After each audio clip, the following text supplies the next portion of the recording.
শাপলা গণহত্যা সহ বিচারিক ও বিচার বহির্ভূত সকল হত্যাকাণ্ডের বিচার এবং শাহবাগী কুশীলবদের বিচারের দাবিতে বিক্ষোভ সমাবেশ করেছে মঞ্চ ২৪।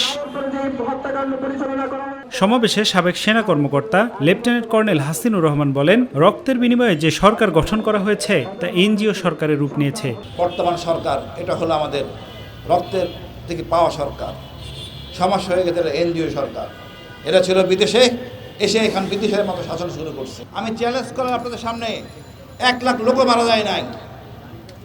এই যুদ্ধটাকে বিতর্কিত করার জন্য শেখ মুজিবুর রহমান ইচ্ছাকৃতভাবে ৩০ লাখ বলেছেন। উনি মুক্তিযোদ্ধা শব্দটাকে, পবিত্র শব্দটাকে উনি অপমানিত করেছেন।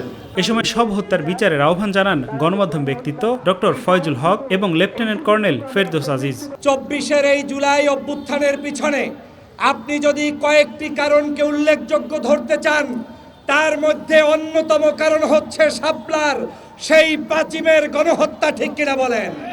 ওই ৭৫ সালে ১৫ই আগস্ট, আজকে 15ই আগস্ট নাজাত দিবস, জাতি প্রথমবার মুক্তি পেয়েছিল ওই 15ই আগস্টে।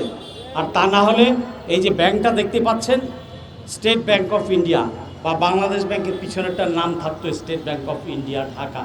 এ সময় মঞ্চ ২৪-এর পক্ষ থেকে শাহবাগীদের বিচারিক হত্যাকাণ্ড, শাপলা গণহত্যা, পিলখানা হত্যাকাণ্ডের বিচার সহ ৭ দফা দাবি জানানো হয়। যার কোনো অপরাধ না থাকা সত্ত্বেও। আফজাল হোসেন, মাই টিভি, ঢাকা।